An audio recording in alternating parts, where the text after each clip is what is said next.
Semua, jangan lupa di-subscribe, like, and comment.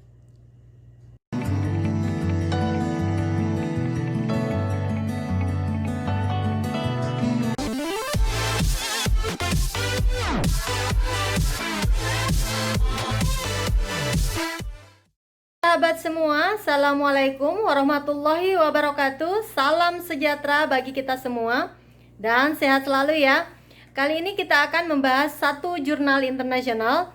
Tapi sebelumnya jangan lupa subscribe, like, and comment.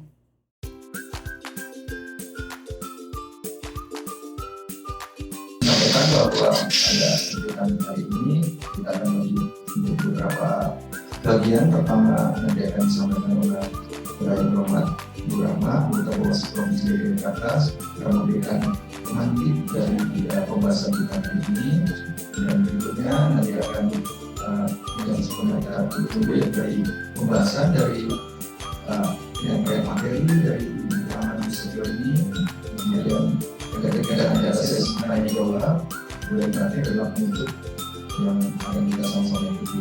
Dan kami berharap para peserta webinar untuk tetap stay tune pada acara kita, dan mudah-mudahan dari acara ini kita dapat memberikan manfaat bagi kita untuk dapat kita kali ini. Dan seperti kan gabus semakin pas semakin bagus. Jadi mudah-mudahan kita semua bisa mengikuti acara webinar ini dengan baik. Selanjutnya kami persilakan kepada Ibu Siti Rahma untuk memberikan materi untuk webinar kita kali ini. Waktu dan layar kami persilakan. Terima kasih Mas Salman, moderator kita pada sesi ketiga peningkatan kapasitas SDM. Mancing ikan di pinggir danau, dapatnya ikan kerapu. Sebelum webinar dimulai, ucapkan salam terlebih dahulu. Assalamualaikum warahmatullahi wabarakatuh. Selamat pagi dan salam sejahtera bagi kita semua. Yang terhormat tentunya Ibu Amanda Setiorini, SPSI MM, narasumber kita pada webinar seri ketiga peningkatan SDM di Bawaslu DKI Jakarta. Terima kasih banyak atas kehadiran Bu Amanda di tengah-tengah kesibukan sebagai dosen dan juga sebagai mahasiswa pasca sarjana doktor di UNJ di Ilmu Manajemen SDM. Teman-teman pimpinan Bawaslu Provinsi DKI Jakarta yang sudah bergabung, kemudian juga ada pimpinan Bawaslu Kabupaten Kota DKI Jakarta, seluruh jajaran sekretariat baik di tingkatan provinsi, ada Kasek, Kabak, kemudian Kasubag, juga ada Polsek di seluruh Bawaslu DKI Jakarta, teman-teman staf seluruh Bawaslu DKI Jakarta, dan juga dari luar tadi sudah bergabung menyapa Bu Tining, kemudian ada juga Bang David ya, ada juga teman-teman mahasiswa S3, peserta mahasiswa S3, Pak Wiradya, terima kasih sudah bergabung juga, terima kasih sudah bergabung di acara forum kali ini. Semoga ini dapat menambah keterampilan kita. Tentunya ini dengan keterbatasan kita karena ada pandemi COVID-19, dan kemarin baru rilis lagi DKI Jakarta ini akan nanti PSBB lagi, tetap seperti awal mulai hari Senin kalau nggak salah tanggal 14 September. Tentunya ini menjadi warning buat kita semua. Semoga kita semua dalam kondisi sehat walafiat dan juga tetap tentunya konsisten dalam melaksanakan tugas jika nanti ditentukan bahwa kita wajib melakukan WFH ya. Nah, setelah sesi 1 dan sesi 2 kita sudah banyak mendapatkan materi dari para narasumber, ada Dr. Ibu Dr. Santi, kemudian kemarin Prof. Muhammad. Itu menambah kekayaan kita, kapasitas kita, kompetensi kita dalam menulis karya tulis ilmiah. Nah, di mana banyak hal yang kita dapatkan, misalnya berbagai masalah atau isu-isu yang terjadi di lapangan antara harapan dan kenyataan. Nah, ini kemudian bisa kita lakukan penulisan karya penulisan karya ini berbasis masalah yang terjadi. Masalah ini tentunya sangat banyak di dalam kehidupan kita dan juga di dalam pekerjaan kita masing-masing, juga termasuk hobi kita. Masalah itu adalah gap antara yang seharusnya dan kenyataan yang ada di lapangan. Nah, ini bagaimana kita, kompetensi kita sebagai pengawas pemilu itu mampu menuangkannya secara tertulis. Dari masalah ini kemudian tentunya kita lakukan pembedahan berdasarkan analisis teori-teori yang ada dengan berbagai pendekatan. Pendekatan ini adalah pisau untuk mencari titik temu atau kesimpulan terhadap masalah yang kita temui di lapangan tersebut. Nah, ini sebenarnya kompetensi kita ini harus kita terus asah. Pada tahun 2011 dan sekarang ini sedang S3 ilmu manajemen. Berikutnya riwayat pekerjaan. Saat ini Amanda Setio ini adalah dosen fakultas di program studi manajemen Fakultas Ekonomi Universitas Krishna Udayana dan penggemar buku dan travel. Saya berbanyak sekali buku yang sudah diterbitkan oleh buku. Menekuni penerbitan buku selama 6 tahun sesudahnya. Jadi penulis buku My Travel Notes ini sekarang menjadi penulis lepas dan juga sebagai eksekutif editor at Sona Magazine pada Mei 2002 hingga sekarang sudah 18 tahun berapa 5 bulan. Mungkin sedikit saya sampaikan juga di sini paradigmanya bagi calon penulis itu apabila Anda menerbitkan bukunya itu maka dia perlu untuk menghubungi terlebih dahulu untuk mengirimkan naskahnya dan maka tidak punya dana begitu untuk diterbitkan bukunya itu. Nah, ini calon penulis ini harus melalui proses yang panjang sebelum buku itu dapat diterbitkan. Nah, hal ini tentu menjadi masalah karena banyak waktu dan juga tenaga dan biaya mungkin dikeluarkan sehingga kita perlu suatu manajemen penerbitan buku yang kita pandang sangat penting dalam hal menyalurkan hobi. Kalau beberapa orang tadi dalam hal ini kita terutama sebagai pengawas pemilu di sini kita memberikan suatu catatan sejarah boleh dibilang gitu karena suatu catatan itu akan akan makan waktu gitu ya. Jadi itu yang boleh saya sampaikan. Kita langsung menuju ke Amanda Setio ini. Silakan yang hormat Bu Amanda untuk menggunakan materinya. Silakan Bu, waktu dan layar masing. Ya, terima kasih Pak Salman ya, kalau nggak salah ya. Oke, Bapak Ibu sekalian, selamat pagi kepada Bawaslu. Terima kasih sudah memberikan saya kesempatan. Mohon maaf yang saya kenal di sini hanya Bu Rahma sepertinya, karena teman seperjuangan. Oke, saya langsung saja ya share screen ya. Silakan.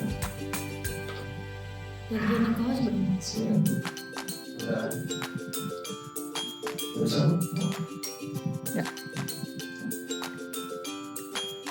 Oke, judul saya sih sebenarnya terlalu luas ini ya, manajemen penerbitan buku, karena kebetulan saya cukup lama bergaul dengan kertas, istilah saya. Tadi sudah dibacakan sama Pak Salman ya mengenai pendidikan. Nah, saya di Femina itu sejak tahun 2002. Walaupun S1 saya psikologi, tapi tampaknya itu masih kepake juga ketika saya menjadi wartawan.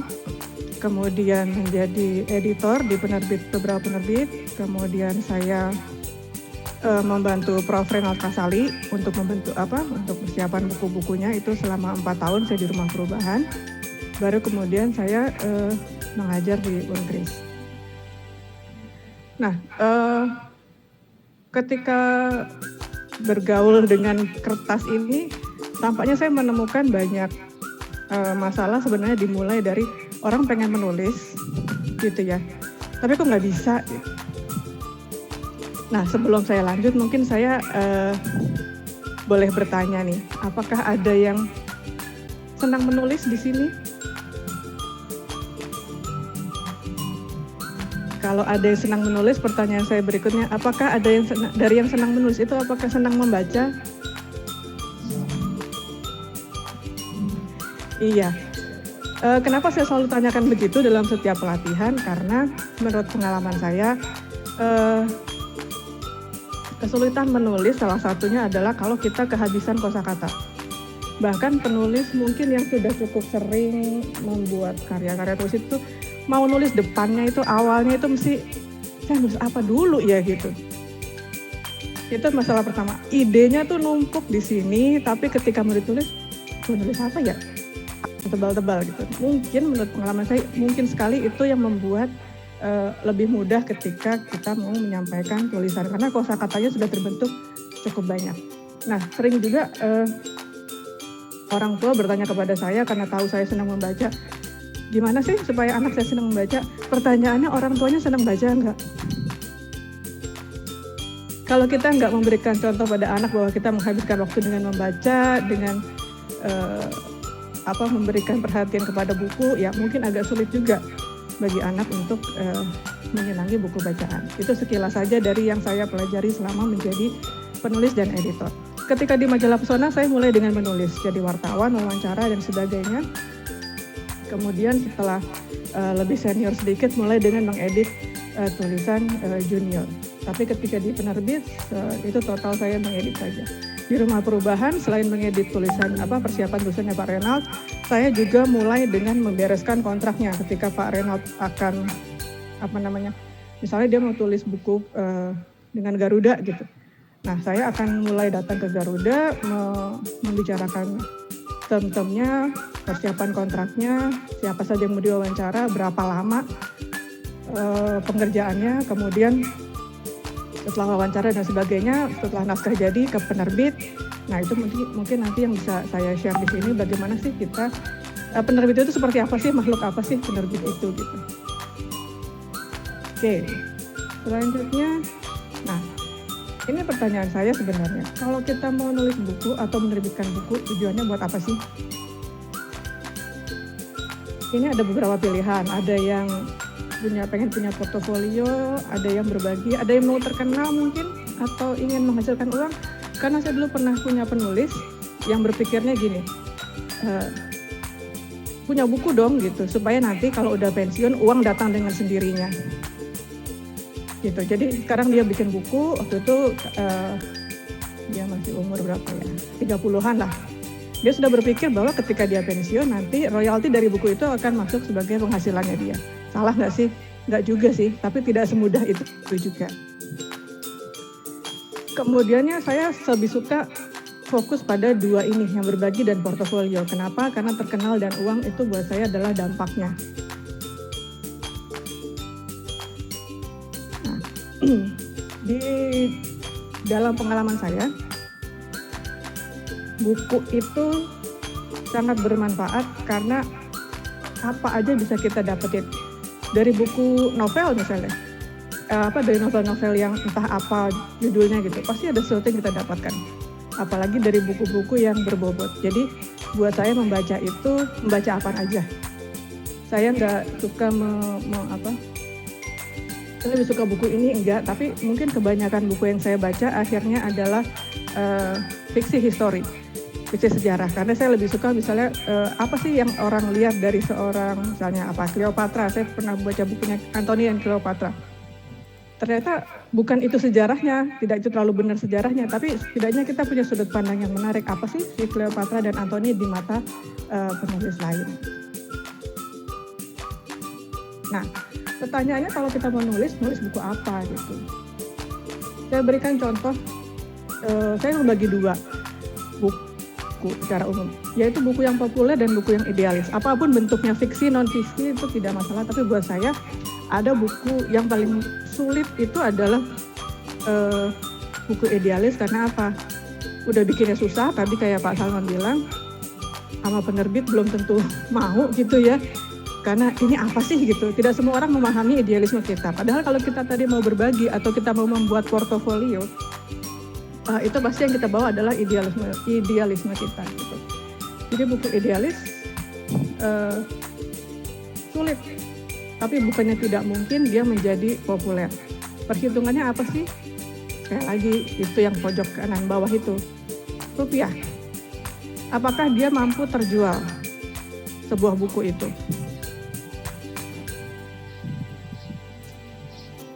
Nah, kalau kita mau ngomong manajemen penerbitan buku, selayaknya manajemen yang lain, kita tentunya perlu tahu apa aja sih yang harus dilakukan dalam sebuah proses penerbitan buku. Bisnis prosesnya dulu, gitu loh. Apakah buku itu secara tiba-tiba ada di toko buku misalnya gitu, langsung kelihatan covernya, ngejeng begitu di toko buku. Kalau kita jadi penulis, kita menulis apa? Terus bagaimana kita menuliskannya? Materi-materi yang berat bisa jadi menarik kalau kita menuliskannya dengan gaya yang populer. Jadi pengalaman saya membantu Pak Renaud itu, materi dia sebenarnya berat banget gitu loh. Cuma kelebihannya Pak Renaud itu adalah baik di koran, tulisannya di koran maupun di buku adalah bisa menyampaikan dengan gaya yang enak, gaya yang santai, contoh yang banyak, contoh yang kekinian. Sehingga menurut saya kalau dalam menulis itu ide bisa datang dari mana saja. Bapak Ibu di Bawaslu mungkin punya cerita banyak sekali menghadapi kasus-kasus atau cerita-cerita ketika melakukan tugasnya yang sebenarnya bisa dituliskan. Tapi kalau menuliskannya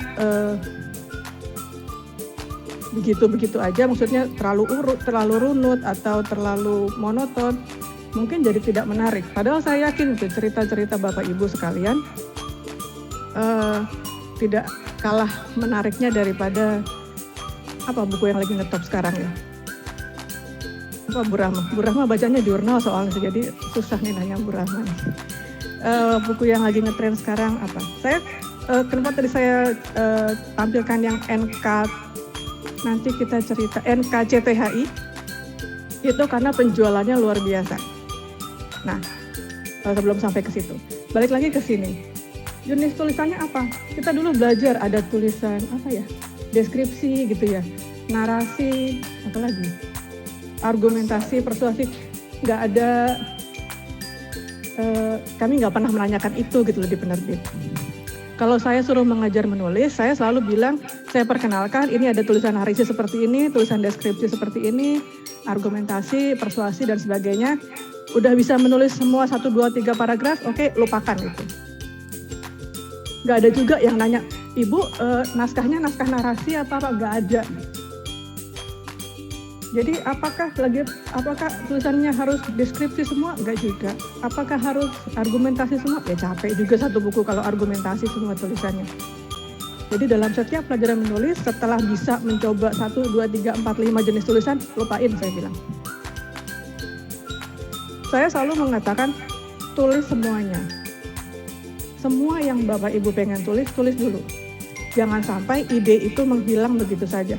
Saya selalu punya Evernote di laptop, di handphone, supaya saya bisa menulis apa aja yang lagi jadi ide saya.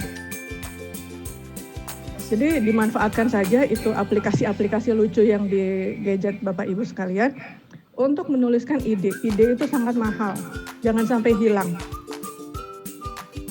Gitu. Nah, mengenai kerangka tulisan itu belakangan berjalan sesuai dengan banyaknya ide yang Bapak Ibu tulis. Cuman saran saya kalau harus tegas sama diri sendiri gitu ya. Kalau kita punya banyak ide, barangkali tidak semuanya bisa jadi satu tulisan. Perlu kita buang yang jelek-jelek atau yang minor-minor itu supaya kerangka tulisan kita lebih kokoh. Gitu. Nanti itu akan berjalan dengan sendirinya. Setelah bikin kerangka tulisan, ini kok lari ya dari ide awalnya gitu. Oke, simpen dulu di mana. Jangan dibuang Bapak Ibu ide atau gagasan itu. Simpen, saya selalu bilang. Nah, kemudian setelah punya naskah, kita cari penerbit tadi kata Pak Salman ya.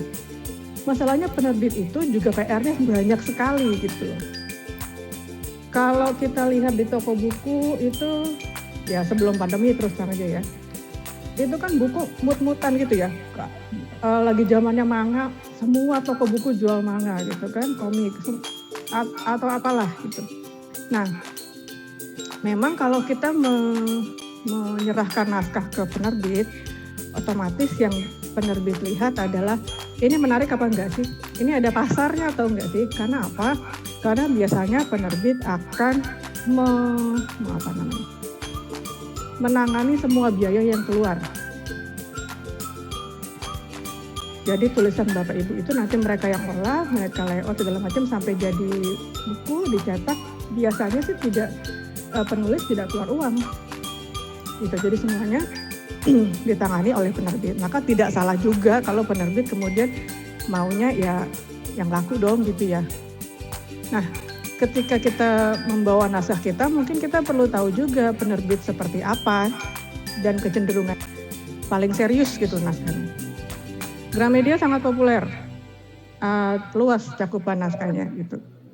Kalau Kompas kebetulan buku saya di sana itu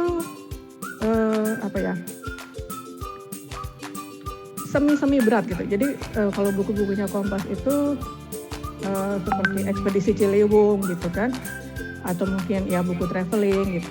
Walaupun sekarang segmentasinya agak-agak berbeda sih. Ini kan satu grup ya. Kompas Gramedia yang kemarin baru kehilangan Pak Jakob Utama. Nah, kalau Mizan, kenapa saya masukin Mizan itu adalah karena terakhir buku-bukunya Pak Renat ada di situ. Mereka juga punya divisi-divisi yang berbeda-beda dan itu kita harus tahu bawanya kemana. Atau kalau misalnya kita salah masukin ke divisi yang lain, kita minta direferensikan. Kalau ini subnya penerbit yang mana ya, bisa tolong diarahin nggak? Karena kita nggak tahu sebenarnya apakah buku-buku itu benar-benar core-nya dia atau bukan. Mungkin karena butuh pasar juga, jadi nama penulis ya menjual lah ya gitu ya. Ketika saya bawa bukunya Pak Renal kan nggak ada yang nolak gitu, siapa sih yang nggak menerbitin bukunya Renal Kasali gitu, wassalam gitu kan. Nah, jadi dan biasanya juga kalau penulis seperti itu, apalagi terutama dosen ya, waktu itu kan Pak Renal kan masih banyak di kampus gitu ya kegiatannya, udah pasti mahasiswanya tertarik kok itu. Artinya adalah yang kalau dia bikin acara di kampus gitu misalnya, wah itu udah pasti peluang pasarnya ada di situ. Nah, pemilih naskah salah satunya adalah urusan prediksi penjualan. Apa yang dilakukan penerbit? Ini mengedit sama melayout. Selanjutnya, mengedit itu apa? Nah ini, buat saya selalu bilang sama penulis, kalau di matanya penulis itu tulisannya dia udah bagus banget gitu. Udah dia ngerti, udah paling oke sekali. Udah, kalau dikoreksi ngamuk biasanya gitu penulisnya. Tapi sayangnya karena itu mau dibaca sama orang lain, jadi harus ada mata pikiran lain yang juga paham materi itu. Jadi kita berikanlah kepada editor. Sebenarnya editor punya hak untuk mengatakan bahwa tulisanmu nggak logis, tapi bukan berarti menyalahkan ya. Maksudnya gini, kadang itu saya menemukan penulis yang pikirannya tuh rumit gitu loh, sehingga tulisannya tuh ya itu bulat.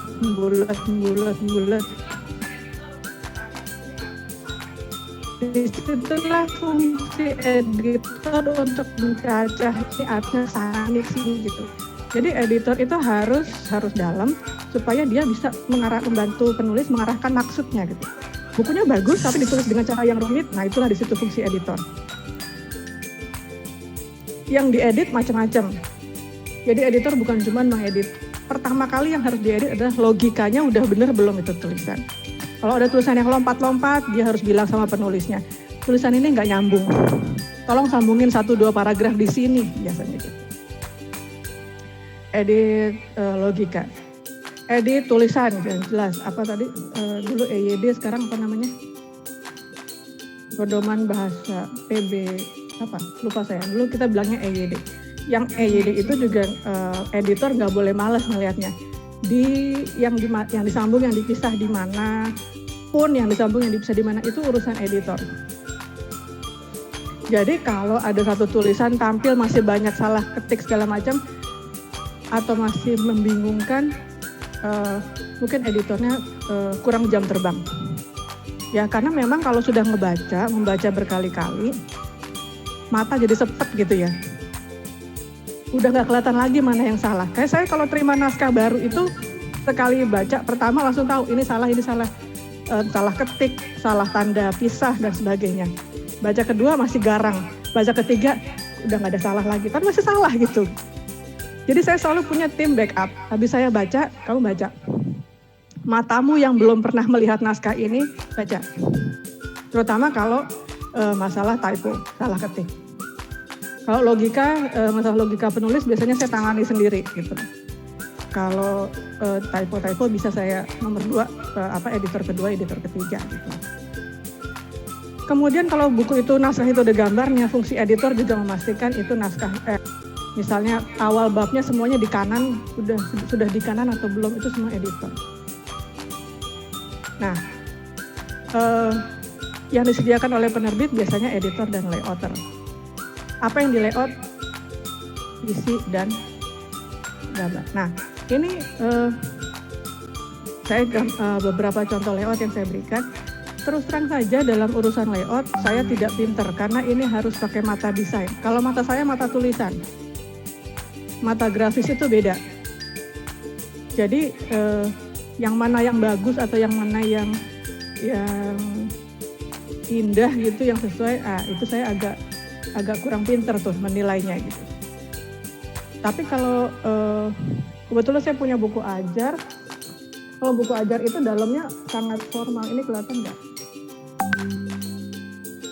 Nggak bisa main-main seperti yang di situ. Kalau buku ajar, dia sangat teratur. Kalau gini itu, kalau bisa sebelumnya gitu.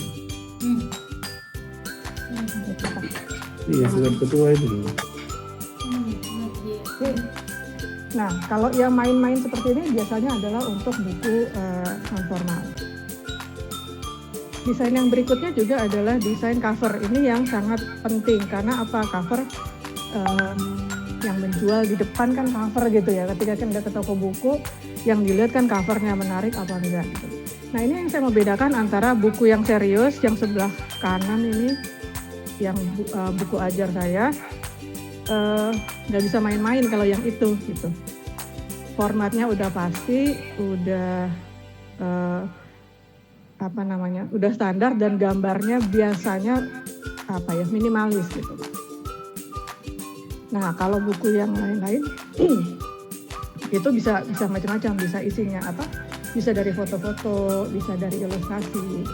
Nah, ini tadi yang disebut Pak Salman, buku saya My Travel Notes. Nah, ini saya ambil jadinya My Travel Notes spesial juga. Spesial karena apa? Karena yang menulis adalah mahasiswa saya yang saya tugaskan untuk pergi ke luar negeri dengan caranya sendiri. Jadi maka saya bilang ide untuk membuat buku itu sebenarnya banyak sekali. Ini buku perjalanan saya sendiri yang tengah, yang My Travel Notes. Yang paspor pertama, karena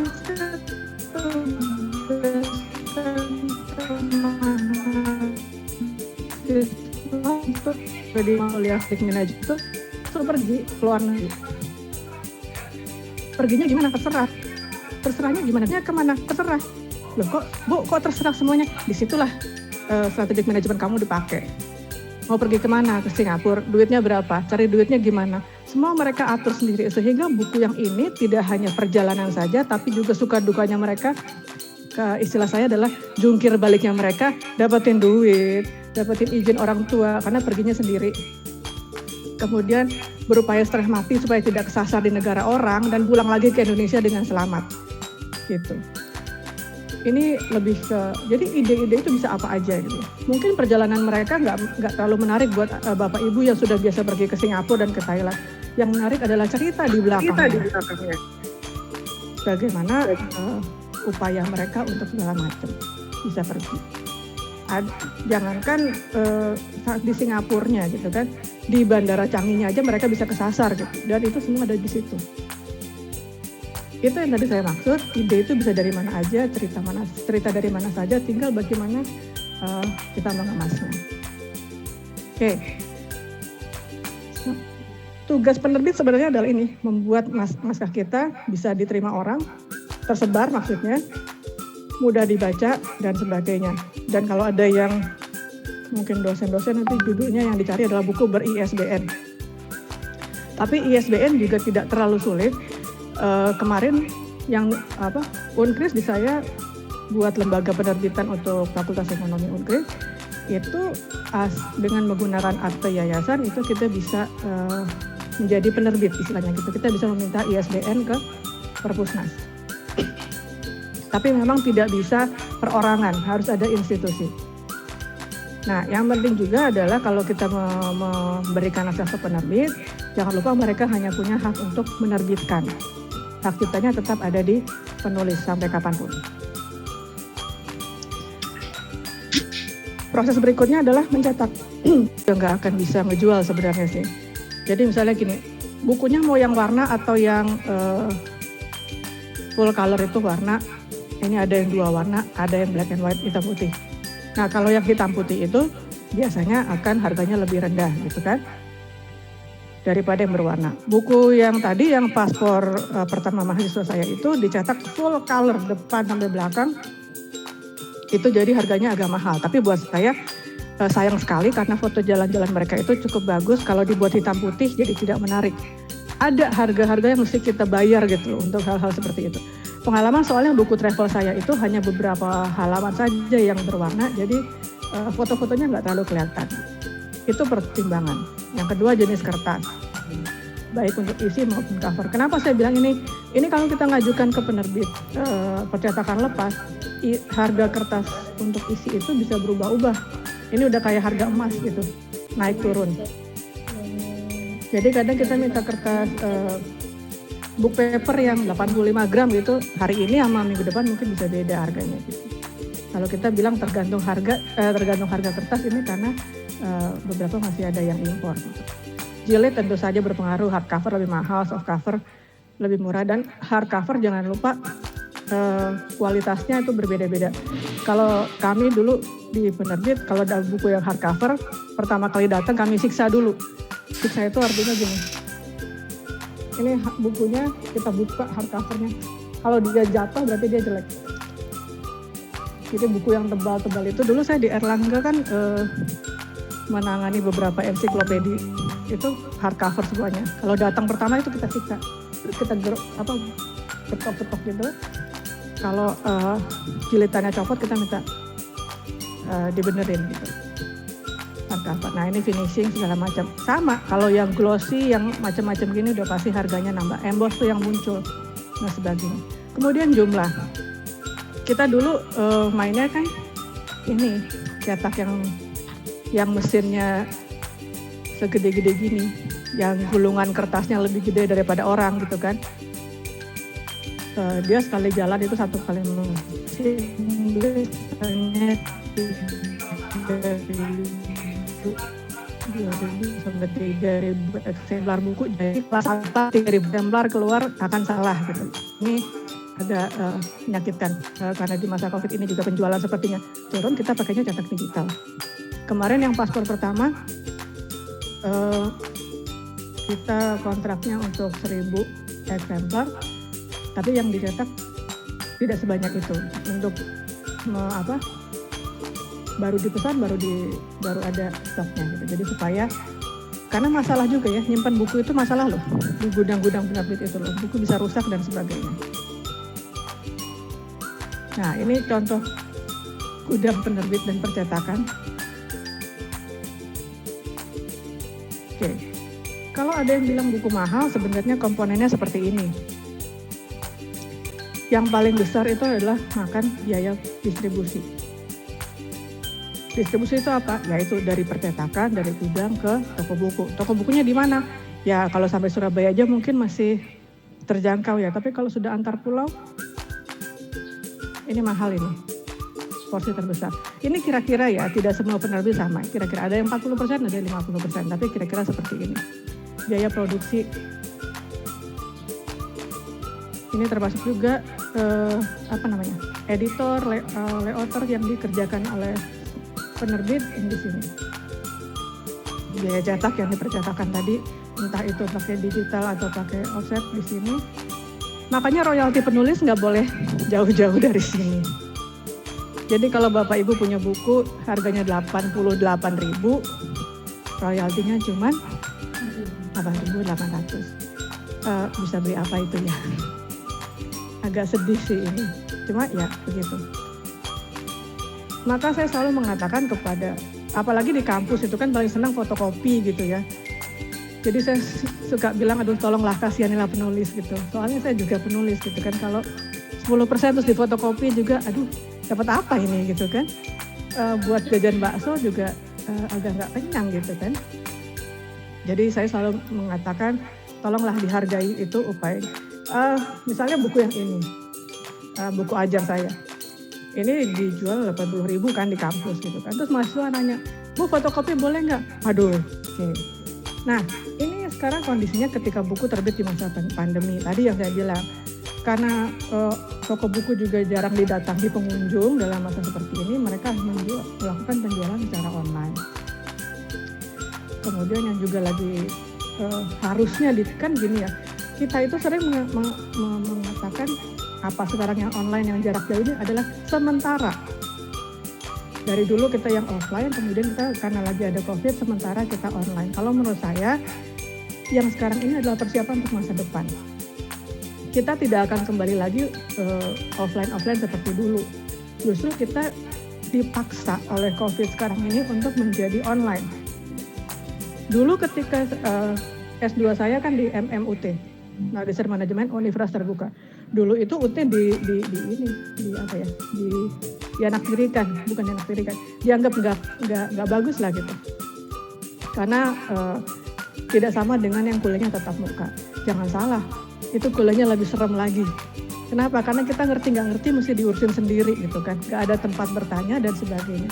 Nah, ketika sekarang kita harus belajar jarak jauh, semua orang mengacu pada UT. Saya sering mengikuti kegiatannya UT dan mereka bilangnya apa?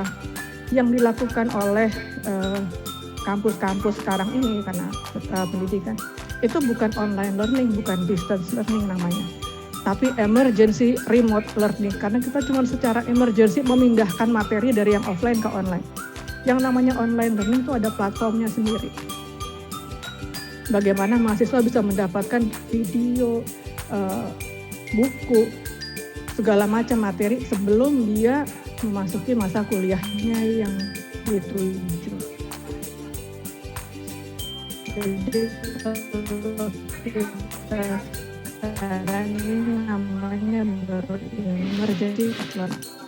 Seperti ada zaman dulu di kota, nggak tahu, tapi artinya yang dulu kita anggap tidak penting, kedepannya mungkin akan jadi penting. Demikian juga buku digital.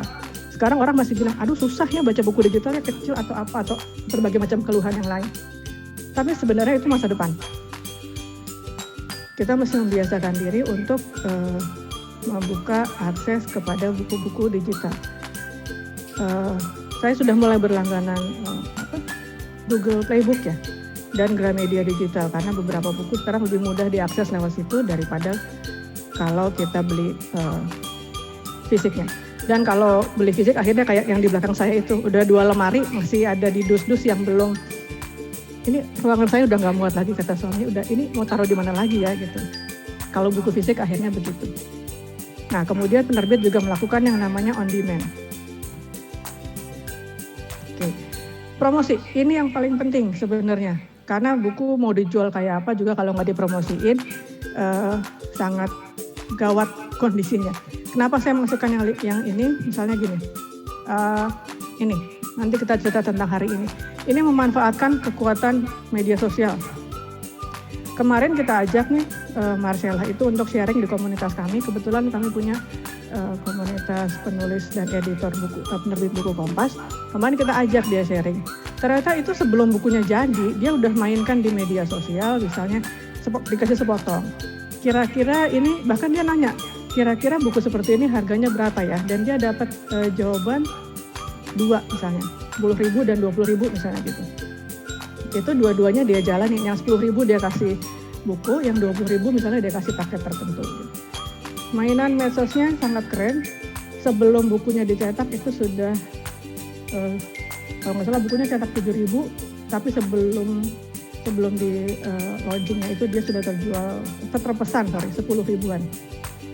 Jadi belum dijual sudah cetak ulang. Nah, kemudian ini ada 2 buku ini sebenarnya berurutan. Yang ini bukunya terbitnya yang Gen sebelum pandemi, masih konvensional. Yang Kanker setelah pandemi. Cara penerbitnya jualan adalah ini dibuat acara seperti kita sekarang, bedah buku di penerbit, kemudian dia umumkan ada buku yang ini. Tapi ini tidak dicetak, dia bilang. Caranya kalau mau beli adalah ini yang keluar adalah bentuk digitalnya. Kalau mau dicetak dia perlu 1.000 pemesan. Jadi ketika dia bedah buku ini, dia omongin buku yang ini, yang Kanker. Kalau ada 1.000, setor nama, nomor handphone dan eksemplar untuk 1.000 pemesan untuk mencetak. Nah, yang ini tahu dong buku ini. Buku ini difilmkan, kemudian yang berikutnya menjadi keangkat. Dan cetak lagi. Nah, kalau sudah seperti Mas Fuadi ini, atau yang Marcella, barulah kita bisa ngomong buku untuk menjadi terkenal atau buku untuk mendatangkan uang. Kalau belum sekelas mereka yang terjualnya beribu-ribu eksemplar, ya udahlah itu untuk portofolio saja gitu. Kalau di sini ya ini royaltinya lumayan. Baru kita bisa ngomongin udah pensiun terdapat royalti dari buku. Nah, ini harus yang bukunya seperti ini. Gitu. Nah, intinya sebenarnya yang mau sampaikan dari presentasi saya ini adalah kita bisa kok bikin buku. Cuman kembali lagi tanyakan, maunya buat apa gitu. Karena begitu kita menentukan tujuannya, yang berikutnya akan keluar. Caranya mana sih yang paling sesuai sama kita? Menerbitkan buku ini bisa nggak? Bisa. Kemarin teman saya untuk keperluan pendidikan dia keluar dia cari penerbit yang bisa menguruskan penerbit indie yang bisa menguruskan ISBN, kemudian melayout, kemudian mencetak hanya mungkin 20-30 eksemplar untuk mahasiswanya. Terus sudah jadi. Sudah bisa dijual ke mahasiswa. Tidak harus lebih berurusan dengan kontrak tidak seribet itu gitu. Makanya tadi tujuannya untuk kalau Bawaslu mungkin pengen membuat program-program untuk lebih mengenalkan mungkin pengawasan pemilu atau apa, ya mungkin nggak perlu ke penerbit yang yang serius, yang kelas berat gitu. Karena di penerbit manapun seharusnya indie sekalipun biasanya mereka sudah punya koneksi untuk melakukan distribusi. Sampai saat ini distribusi paling besar memang masih dipegang oleh kelompoknya Kompas Media, karena mereka punya jaringan toko buku paling banyak. Tapi jangan salah juga, maksud saya gini, kalau kita punya buku 3.000 eksemplar, perlu nggak sih buku saya sampai Jayapura? Nggak perlu kayaknya gitu. Kita bisa minta bukunya di pool hanya untuk di sekitar Jawa gitu. Bandung, Semarang, Jogja gitu kan, Surabaya. Nggak perlu juga sampai ke Kalimantan misalnya gitu. Berapa banyak sih kita tahu di situ. Makanya yang paling penting adalah nanti pengelolaannya. Selayaknya ilmu manajemen dimanapun, yang dikelola adalah manusia, finansial, operasional, pemasaran, dan satu lagi waktu. Kadang kita menerbitkan buku karena penulis itu biasanya mut-mutan gitu kan, terus kita jadi lama prosesnya, timingnya lewat gitu. Jadi kalau Bapak Ibu di Bawaslu mau bikin tentang pemilu, ya mungkin perlu dibuat schedule-nya gitu. Mau dikeluarin kapan, tarik mundur layout-nya berapa lama, tarik mundur editannya berapa lama, tarik mundur penulisannya berapa lama, termasuk membuat foto dan sebagainya. Pengelolaannya begitu. Biayanya biasanya saya kalau susah-susah itu, akhirnya kalau saya kebetulan punya teman karena pernah kerja di majalah, punya rekan-rekan untuk bisa melayout dan segala macam, itu akhirnya saya layout sendiri, kemudian ya udah cetak digital printing aja gitu. Bisa disebutkan di UI itu sekitarnya ada Aladin, Buring, Kano yang seperti itu bisa cetak digital printing dan dengan cepat, mudah dan murah, bisa dikirim langsung ke kampus kalau saya langsung mau berikan ke mahasiswa gitu, itu nggak ada masalah. Semuanya itu pengelolaan dari kita. Kapan kita mau terbitin? Unkris masuk kuliah tanggal 21 September, oke, sebelumnya buku saya udah ada sekian, tinggal dikelola aja, tarik mundur waktunya berapa. Saya rasa sih itu yang bisa saya berikan. Nah, ini buku saya yang berikutnya, My Travel Route 2, sedang dikerjakan oleh penerbit buku Kompas. Mudah-mudahan akhir tahun ini sudah bisa keluar. Saya rasa itu, Pak Salman, Bu Rahmah, mohon maaf kalau waktunya kelamaan, suka lupa waktunya. Baik, terima kasih Bu Amanda. Sejauh ini saya berbagi mengenai presentasinya yang saya kira sudah sama-sama kita saksikan tadi, yang mencakup mulai dari sumbernya, dari manusia yang menulisnya, sehingga menjadi sebuah buku bacaan yang kata prosesnya memang ada yang perlu suatu manajemen waktu yang bisa kita mau tidak mau harus kita pertimbangkan. Baik teman-teman sekalian, Bapak Ibu, untuk sesi berikutnya adalah sesi jawab pertanyaan. Apabila teman-teman punya pertanyaan, silakan untuk menuliskan di chat dulu, nanti akan coba edit untuk pertanyaan. Silakan teman-teman, ada yang mau menjawab pertanyaan?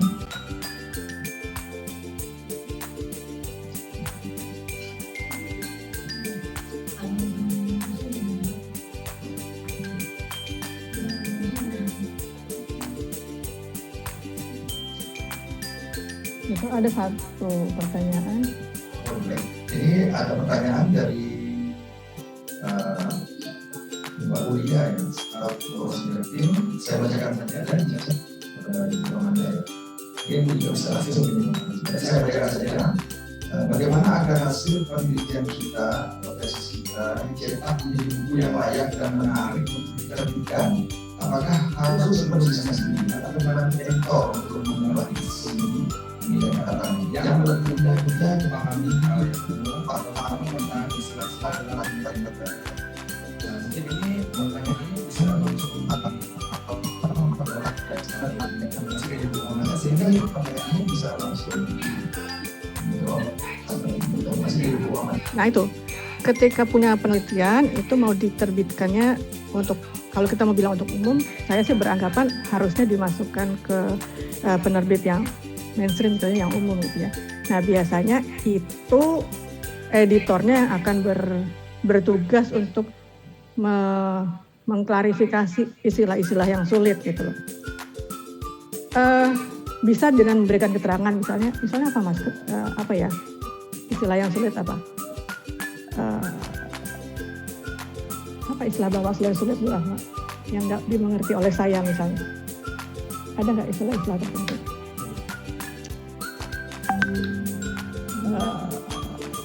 Apa? Nah, biasanya ketika dituliskan itu kemudian editor menjelaskan, walaupun saya sebenarnya menghindari, kalau saya jadi editor, saya menghindari menggunakan kata-kata yang serius. Makanya tujuannya ini untuk yang serius apa yang enggak, karena gini, kita punya penelitian mau kita laporkan sebagai penelitian itu harus serius. Tapi kalau kita punya penelitian kemudian kita mau populerkan, mesti kita ubah ke bahasa yang populer gitu loh.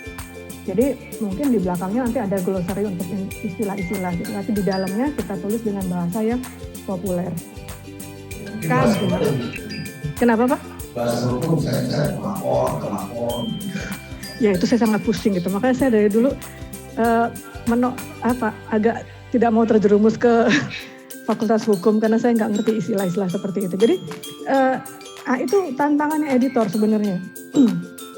Kalau penulis pasti dia menggunakan bahasa yang dia yang familiar dengan dia, yang dia maksudkan seperti itu gitu kan. Tapi ketika mau dibaca sama umum, maka biasanya yang kalau editornya itu kalau saya sarankan dua. Satu yang sesuai ilmunya, dua yang awam. Jadi sesuai ilmunya untuk mengatakan bahwa oh ya ini sudah benar, ketika dikasih ke orang awam, lo ngerti nggak gitu. Begitu editor tidak ngerti, siap-siap naskahnya dicacah-cacah lagi kalau istilah saya gitu kan. Naskahnya diobrak-abrik lagi sampai orang lain ngerti. Tapi itu kalau tujuannya untuk umum ya, tadi saya bilang itu. Kalau memang untuk laporan penelitian ya tentu harus sesuai dengan ya apa tujuannya gitu loh. Kadang-kadang editor itu ragu-ragu gitu antara mau tetap dengan istilah-istilah yang serius gitu biar bukunya keren gitu, atau bukunya mau dimengerti orang. Itu juga kegalauan di setiap jiwa editor dalam diri saya mengatakan seperti itu. Ini mau gue pertahanin keren serius gini apa supaya orang bisa ngerti ya gitu. Kira-kira seperti itu. Mudah-mudahan membantu Mbak kuliah. Maka tadi saya tanya tujuannya dulu mau jadi seperti apa. Saya kira nanti kalau misalnya masih ada yang kayak apa kuliah silakan aja chat gitu. Berikutnya ada lagi dari buku manajemen. Bisa dibikin dan harus mau pikirannya ada apakah buku yang kita terbitkan harus kita daftarkan itu juga sih. Thanks for watching. Jangan lupa di subscribe